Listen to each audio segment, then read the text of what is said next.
자, 시간이 됐으니까 수업 시작하도록 하겠습니다. 자, 늘 하던 대로 인사부터 하고 시작하도록 할게요. 네, 저는 임용닷컴 잔소리입니다. 반갑습니다.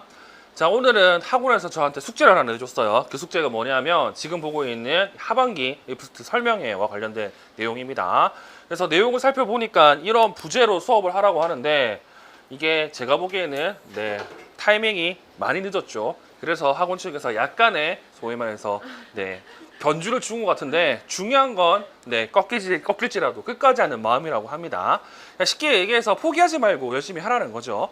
그래서 이 주제로 7, 8월과 9, 11월에 우리가 어떻게 공부를 해야 될지와 관련해 가지고 몇 가지 명언을 통해서 수업을 진행하도록 하겠습니다. 자, 일단 진행 순서는 이렇게 학습적인 측면과 심리적인 측면과 커리큘럼 측면에서 세 가지를 한번 얘기해 보도록 하겠습니다. 자, 첫 번째 학습적 측면.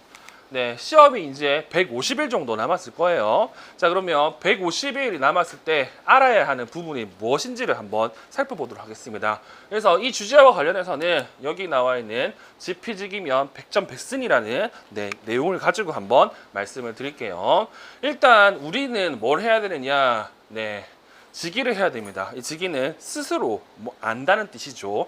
뭘 스스로 알아야 되냐면 내가 지금까지 공부를 했던 거를 다시 한번 되뇌겨 봐야 됩니다. 그러니까 쉽게 얘기해서 내가 소위 말해서 이론과 그리고 기출 문제를 토대로 이해를 했는지, 그리고 암기를 했는지, 그리고 이해와 암기를 함께 했는지들을 여러분들이 한번 판단해 보셔야 됩니다. 그럼 이럴 때 판단을 할 때 늘 중요한 게 있죠. 기준이 있을 거잖아요. 그 기준이 뭐냐면 저는 개인적으로 늘 생각하는 게 뭐냐, 모든 시험에서 제일 중요한 기출 문제라고 생각을 합니다. 물론 임용 같은 경우에는 트렌드에 따라서 기출 문제가 좀 바뀌기는 하지만 그럼에도 불구하고 우리가 봐야 될 내용을 가지고 시험을 쳤던 과거가 있잖아요. 이 과거를 통해서 내가 이해만 했는지 암기만 했는지 또는 이해 또는 암기를 함께 했는지를 한번 살펴볼 필요가 있겠죠. 그러면 내가 6월까지 7월 초까지 기본 내용과 기출 문제를 봤는데 기출 문제를 딱 보니까 대충 어떤 말을 하는지는 알 것 같아. 그러면 이해만 한 거죠. 그리고 기출 문제를 딱 봤는데 다른 생각은 별로 안 들고 답만 보여요. 그러면 암기만 한 거죠. 그리고 기출 문제를 딱 봤는데 요게 관련해서 수업 때 이런 얘기를 했고 내가 이걸 좀 더 봤었고 그리고 이걸 통해서 다음 문제는 뭐가 나왔다까지 확인이 된다고 하면 이해와 암기를 어느 정도 했다고 볼 수가 있겠죠. 그러면 먼저 자기를 알았다고 하면 이와 관련해서 뭘 해야 된다고? 지피 적을 알아야 되는데 우리한테 적은 부사관, 장교 이런 게 아니고 뭐가 된다? 우리한테 적은 임용 시험 문제가 되겠죠. 자, 임용 시험 같은 경우에는 우리는 이렇게 얘기합니다. 교과, 교육학, 그리고 교과, 내용학 이렇게 얘기를 하는데 정말 재밌는 건 국어, 수학, 체육 같은 경우는 이게 명확하게 딱 나눠져요. 근데 특수교육 같은 경우에는 소위 말해서 포괄적인 학문이기 때문에 이게 명확하게는 안 나눠집니다. 일단 교과, 교육학 같은 경우에는 우리가 알고 있는 일반적으로는 장특법, 그리고 교육과정, 그리고 PBS, 그리고 공학 등등등이 있겠죠. 그리고 교과 내용학이라고 하면 소위 말해서 무슨 장애 교육 또는 무슨 장애 교육들이 교과 내용학이 이렇게 될 겁니다. 이 중에서 우리가 먼저 확인해야 할 게 뭐가 있냐면 교과 내용학은 솔직히 말해서 거의 잘 안 바뀌어요. 근데 바뀌는 게 뭐냐? 교과 교육학이 많이 바뀌죠.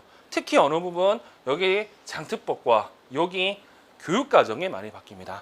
알다시피 올해 같은 경우에는 어차피 초등은 제가 보기에는 내년부터 소위 말해서 2020 개정이 적용되기 때문에 명확하게 2020도 나올 가능성이 높아요.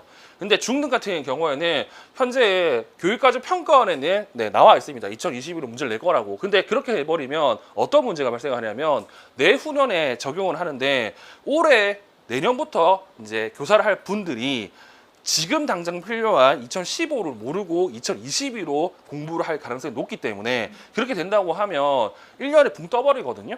그래서 제 생각에는 낸다고 한다고 하면 2022보다는 15를 좀 많이 낼 것 같아요. 중등 같은 경우에는. 물론 이게 조금 있다가 발표된 예비투요 때 이제 명확히 얘기를 해주겠죠. 일단 중요한 건 이런 것들이 지금 올해는 좀 중요해졌다. 특히 장특법 같은 경우에도 계속적으로 바뀌고 있잖아요. 물론 제가 이거를 바뀐 거 다 알려드릴 겁니다. 그러면 제가 수업 때도 얘기한 것처럼 장특법은 바뀔 내용이 일단 우선이에요. 그 다음에 해야 될 건 지금까지 나왔던 기출문제 이런 것들을 한번 확인해 볼 필요가 있겠죠.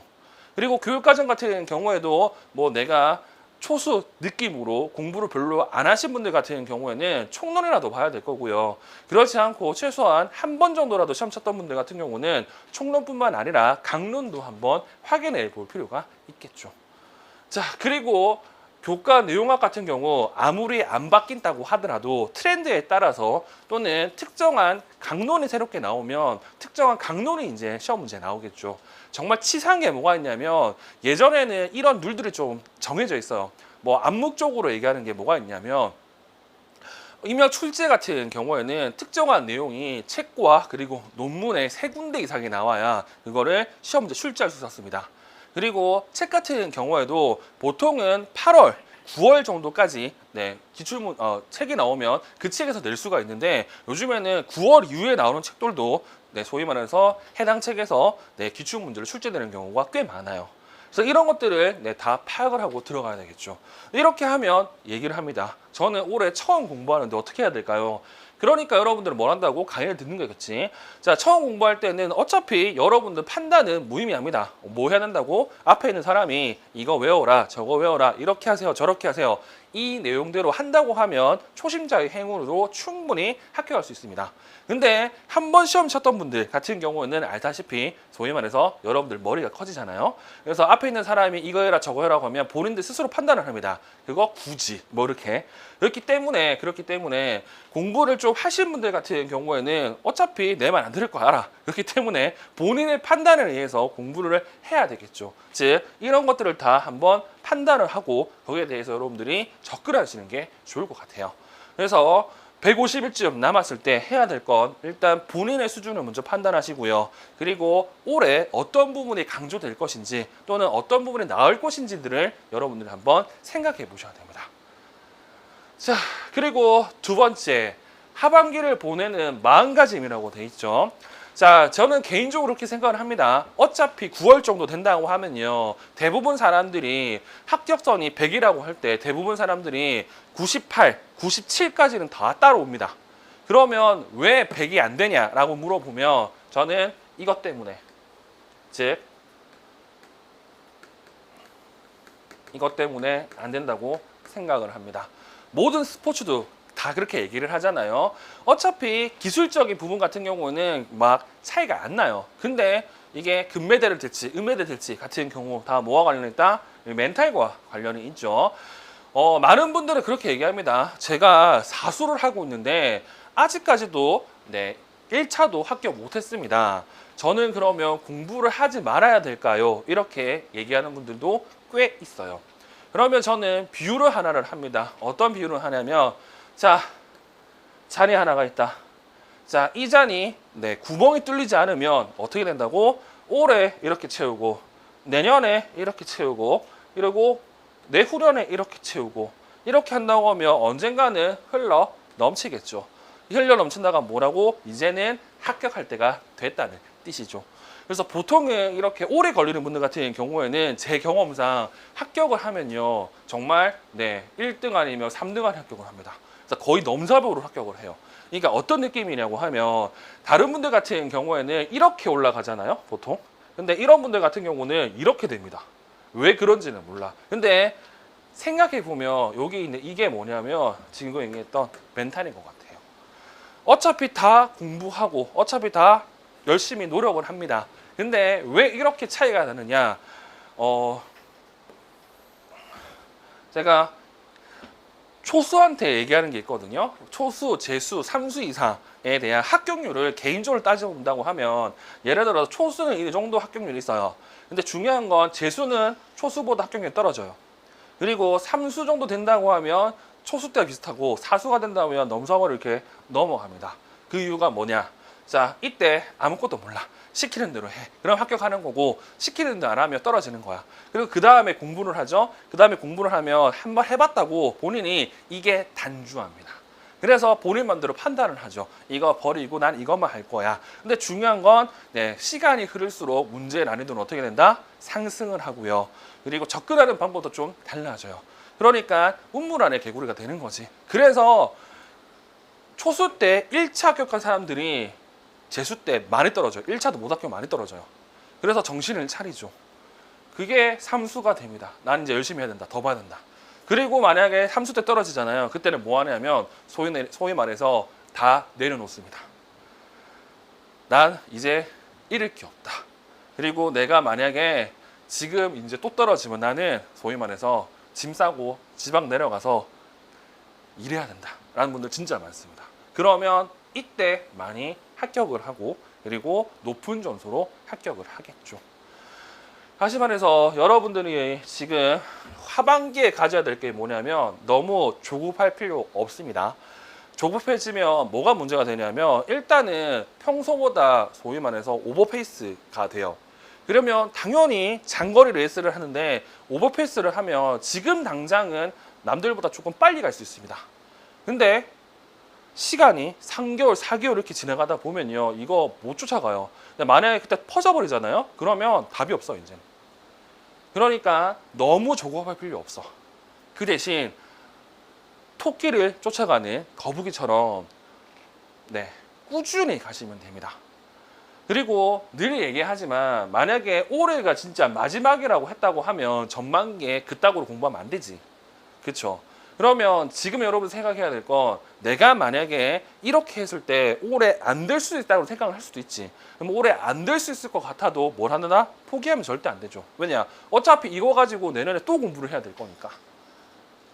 그래서 해야 될 게 뭐가 있냐면 일단 먼저 해야 될 건 무조건 올해 된다는 생각으로 공부를 하셔야 됩니다.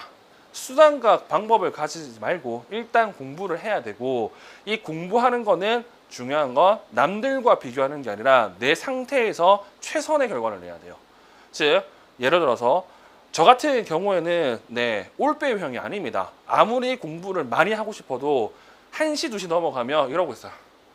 그럼 안 되지. 그럼 나 같은 경우 어떻게 해야 된다고? 남들보다 일찍 일어나야지. 그래서 새벽에 공부를 합니다. 새벽에 공부하면 진짜 좋은 게 엄청 조용해요. 그래서 그때 공부하는 게 저는 좀 많이 남았어요. 그래서 저 같은 경우에는 새벽에 공부하죠. 근데 올빼미 형들 같은 경우에는 그렇게 하라면 죽어도 못합니다. 그래서 공부 본인 편한 시간대 해도 돼. 그 대신 그거는 감수해야 돼. 뭐? 시험을 언제 친다고? 공부 시에 칩니다. 그래서 이것도 엄청 중요해요. 이것도. 그래서 제가 아는 사람들 같은 경우에는 그런 사람들 엄청 많습니다. 올빼미 형이라서 시험 치는 날, 전날 잠을 아예 안 자고 들어간 사람들이 엄청 많아요. 어차피 자면 못 일어나거든. 그렇게 해서라도 본인에 맞는 걸 하시면 됩니다. 하시면 됩니다. 그리고 방금도 얘기한 것처럼 남들과 비교하는 게 아니라 자신의 스피드 그리고 자신의 능력것만 공부한다고 하면 충분히 이 시험 합격할 수 있고요. 그리고 제가 늘 얘기하지만 한 명이 된다고 했을 때 그 한 명이 내가 된다는 생각으로 공부하셔야 됩니다.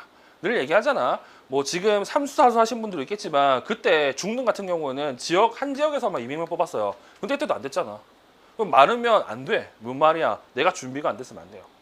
한 명이 되더라도 내가 준비가 돼 있으면 됩니다. 됐죠? 그리고 이런 상태에서 이제 많은 분들이 소위 말해서 고민과 좌절을 많이 하는데 뭐 여러 가지 방법이 있겠죠. 이러한 멘탈이 흔들릴 때 할 수 있는 게 뭐가 있냐. 자, 첫 번째, 일단 종교가 있는 분들은 종교에 의지하시면 됩니다.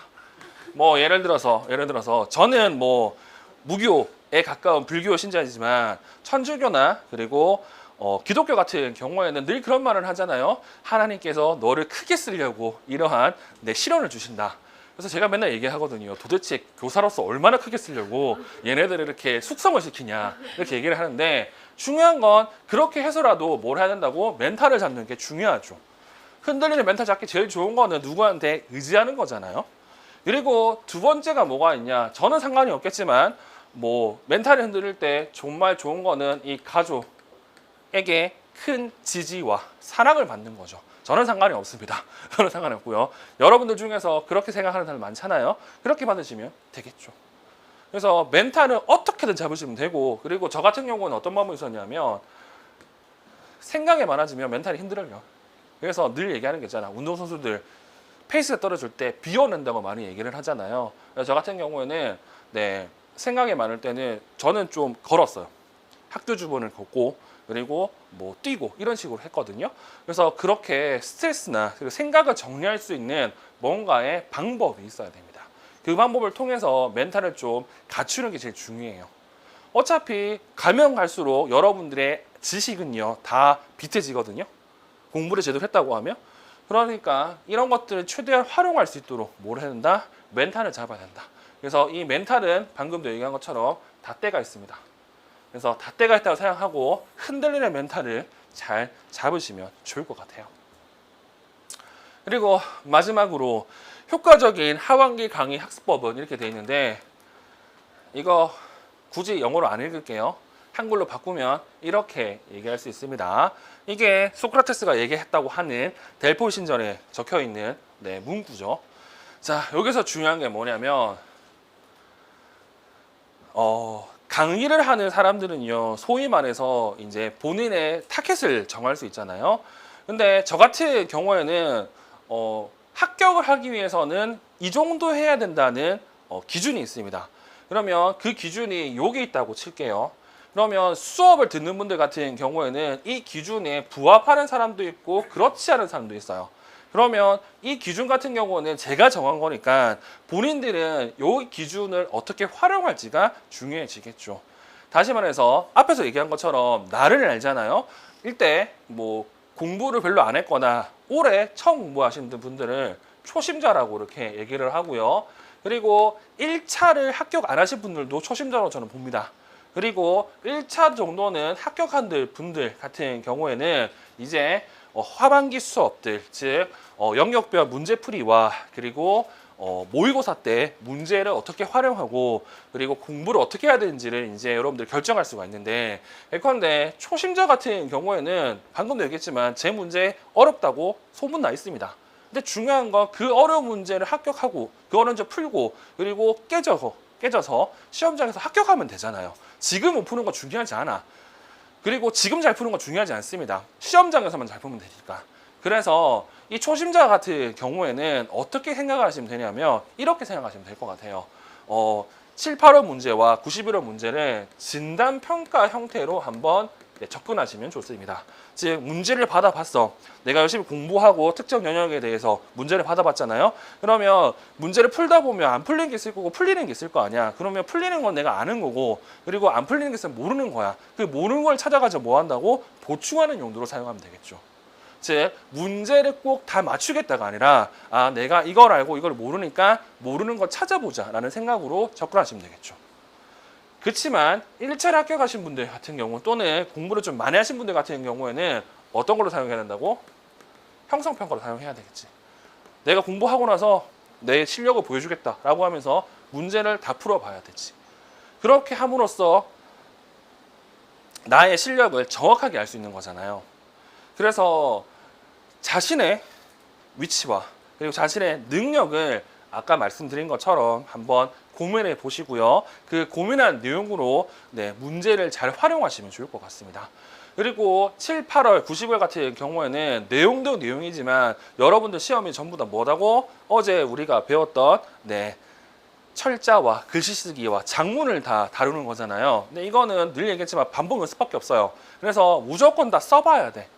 그렇기 때문에 7, 8월, 90월부터는 내용도 내용이지만 답안 쓰는 방법, 이 방법 또한 연습을 해야 돼요. 그러면 물어봅니다. 내가 아는 게 없는데 뭘 쓰냐? 늘 얘기하지만 일단 초심자 같은 경우는 진단평가를 하고 모르는 거 채울 거잖아. 그러면 그 내용을 보고 답이라도 쓰면 돼요. 근데 답을 쓸 때 요즘 문제가 외워서 쓰는 거 내용보다는 지문 내용을 연결시켜 쓰는 문제가 많기 때문에 어차피 보고 쓰더라도 여러분들은 이 부분에선 도움이 되겠죠. 그리고 아까도 얘기했지만 형성평가를 이용하시는 분들 같은 경우에는 당연히 내가 아는 거와 그리고 이 답안 쓰는 방법을 잘 이용해 가지고 정말로 시험장에서 쓰는 방법대로 한번 써봐야 되겠죠. 됐죠? 그래서 우리는 7, 8월, 90월에 뭘 해야 되느냐라고 물어보면 이제 남아있는 기간 동안에 효율적으로 공부하기 위해서 여러분들이 지금까지 했던 내용들을 바탕으로 내용도 복습을 하고 그리고 답안 쓰는 내용도 확인함으로써 이제 다가오는 임용 시험을 준비했으면 합니다. 그래서 제가 늘 드리는 말이 있습니다. 네, 제발 늘 마지막이라고 생각하시고 공부를 하셔야 됩니다. 내년 있을 수도 있고 없을 수도 있습니다. 좀 심하게 말하면 오늘 집에 가다가 죽을 수도 있어요. 얼마나 억울해. 그렇잖아. 그렇기 때문에 오늘이 마지막이라고 사셔야 됩니다. 오늘의 마지막이라고. 그래서 제발 네, 어려운 시험이 아니니 모두 꿈꾸는 특수교사가 됐으면 하고요. 네, 이 내용은 여기서 마치도록 하겠습니다.